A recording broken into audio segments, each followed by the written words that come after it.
Dans Silver and Gold, chaque joueur cherche des trésors en allant d'île en île, afin de récolter un maximum de points. Le jeu se compose de 47 cartes îles, 8 cartes pistes, 4 cartes trésors, 1 carte compteur et 4 feutres effaçables. Les cartes îles n'ont pas toutes la même valeur, leur valeur correspond à leur taille.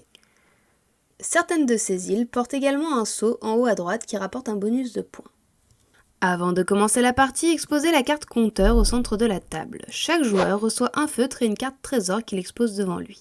Chaque joueur reçoit également 4 cartes îles au hasard, il en choisit 2 qu'il expose devant lui, face visible, et rend les 2 autres. Ces cartes sont remises dans le paquet et sont mélangées avec le reste des cartes îles pour former une pioche face cachée. Les 4 premières cartes de cette pioche sont exposées face visible. Loya, le joueur qui commence, est le joueur avec le plus de pièces en poche. La partie se joue en 4 expéditions. Pour commencer une expédition, Loya barre une case de la carte compteur et mélange les 8 cartes pistes pour en former une pioche face cachée devant lui. Une expédition se déroule en 7 tours. Pour commencer un tour, Loya révèle une carte piste. Chaque joueur en simultané doit cocher le motif de la carte piste sur une des 2 îles présentes devant lui. Ce motif peut être tourné dans tous les sens et peut être coché en symétrie. Par contre, il doit être coché entièrement.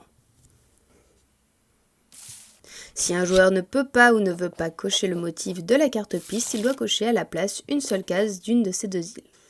Si un joueur coche une case avec une croix, il doit immédiatement cocher une case supplémentaire d'une de ces 2 îles. S'il coche ainsi une autre croix, il recommence.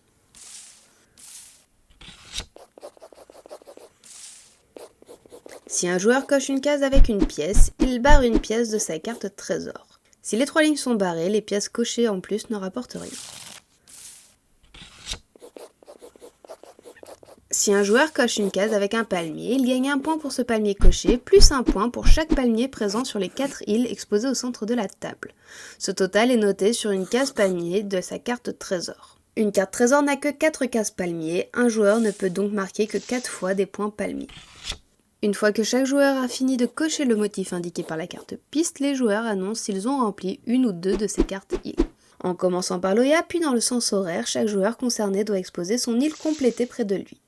Il doit ensuite la remplacer, soit en choisissant une des 4 îles exposées au centre de la table, soit en prenant la première île de la pioche. Après avoir remplacé sa ou ces 2 îles, les éventuelles îles manquantes au centre de la table sont remplacées par des îles de la pioche. Si jamais la pioche est épuisée, on continue à jouer avec moins de 4 îles au centre de la table. De même, un joueur ayant complété une ligne de pièces de sa carte trésor doit l'annoncer. Toujours en commençant par Loya, le joueur concerné va récupérer les points de la plus grosse coupe encore disponible sur la carte compteur. Le joueur marque ses points sur la coupe au bout de cette ligne et barre la coupe de la carte compteur. Les autres joueurs ne pourront plus récupérer les points de cette coupe. Quand la 6e coupe est barrée, on ne gagne plus de points en finissant une ligne.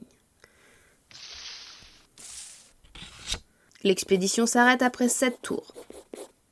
La dernière piste de la pioche n'est pas révélée. Pour commencer la nouvelle expédition, le joueur à gauche de Loya devient le nouvel Loya. Il coche la case suivante de la carte compteur et remélange les 8 cartes pistes pour former une nouvelle pioche devant lui.